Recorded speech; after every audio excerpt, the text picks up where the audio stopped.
அந்த கம்பெனி வந்து உங்களை வந்து on behalf of that company, அதாவது நீங்கள் எந்த கம்பெனியில் செலக்ட் பண்ணீங்களோ அந்த கம்பெனி மூலியமா அந்த கிளைண்ட் கம்பெனிக்கு உங்களுக்கு ஒர்க் பண்ணுறதுக்கு அனுப்பிச்சுடுவாங்க.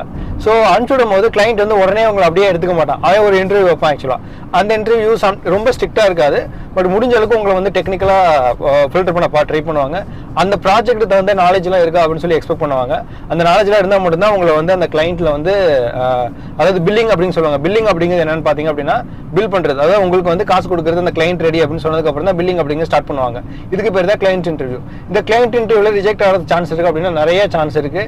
என்னோட ஃப்ரெண்ட்ஸ் நிறைய பேர் வந்து பார்த்தீங்க அப்படின்னா அந்த கம்பெனியில் செலக்ட் ஆயிடுவாங்க. ஆனால் அதுக்கப்புறம் ப்ராஜெக்டே கிடைக்காது. ஏன்னா கிளைண்ட் இன்டர்வியூவில் ஃபெயில் ஆயிடுவாங்க.